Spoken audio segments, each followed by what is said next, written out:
Washington Post yesterday jumped right in, I guess, out of concern of the recent proposals emanating from the Senate, amongst other places, emanating probably, as far as I can tell, by anybody who's done any of the reckoning, from Duncan Black in his decision to write a couple of pieces for USA Today about it a year or so ago.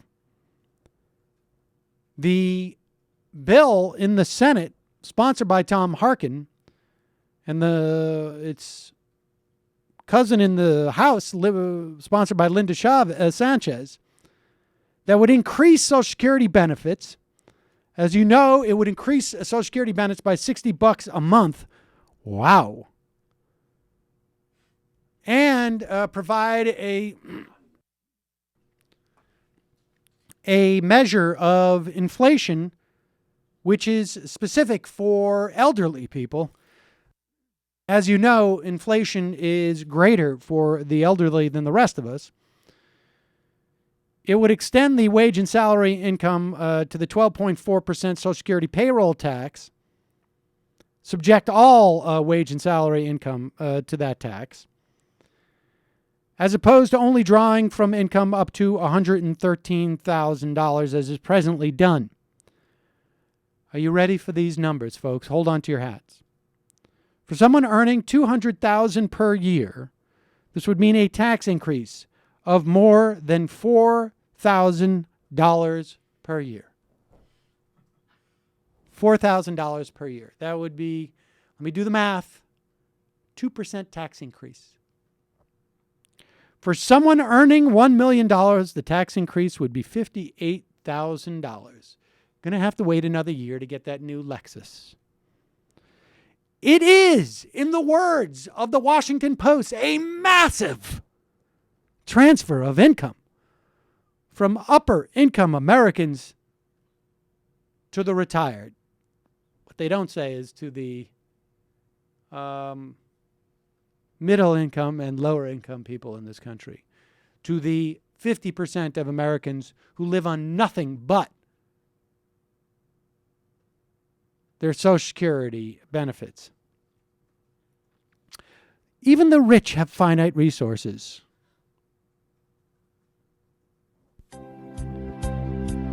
Government can only go to that well so many times. Actually, they can go to that well a lot of times. We have the lowest tax rates still in the history of this country, short of maybe a brief segment of the Clinton administration. Why spend this gob of revenue on the elderly, who are already heavily protected by the federal government, that is, by Social Security and Medicare? The bill's authors warn of a looming retirement crisis because of low savings rates and disappearing private sector pensions. In fact, the poverty rate among the elderly is 9.1% lower than the national rate of 15%. I wonder why that might be. Perhaps it's because of Social Security. And I should also note that we have seen a huge spike in poverty amongst elderly women. The number of women over the age of 65 living in extreme poverty jumped by 18% last year. This is according to the National Women's Law Center. One factor, they say, might be cuts in recent years to Social Security Administration funding, which may be making applications for supplemental security income more difficult. But let's get back to the horror of a millionaire paying nearly $60,000 more a year in Texas. Unchecked entitlement spending for the elderly crowds out spending on programs that might help them, as well as defense, research, infrastructure, and law enforcement.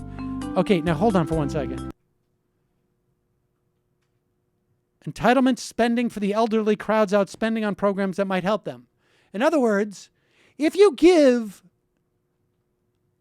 a woman living in extreme poverty or someone who's relying on Social Security for their entire income an extra $60 a month, plus perhaps a more generous cost of living increase, there won't be enough money to give them money for something else. Presumably like some type of, I don't know, travel fund or free dance lessons. They go on to say, as well as defense spending, as if we don't have an already bloated defense budget. Research, infrastructure in law enforcement. You know, I'm just waiting for the Washington Post editorial saying we need to raise the Social Security taxes to fund research, law enforcement, and infrastructure spending. Do not hold your breath. We will not hear it. And know that not only have we spoken extensively on the failure of 401ks,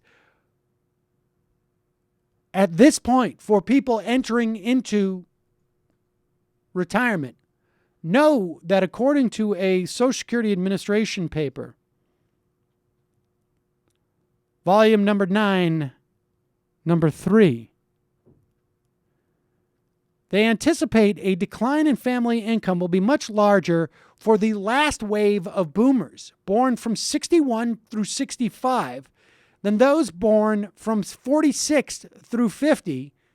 Those are the people, incidentally, who are now hitting retirement with poorly funded 401k plans because of how many more people were forced out of defined benefit pensions than defined contribution. 401ks are defined contribution benefits as opposed to the defined benefit pensions that we all used to have. 26% of last wave boomers would have lower family incomes at age 67, and only 11% would see their income increase because of this dynamic of how many people were switched at that time to some type of 401k scheme from a defined benefit program.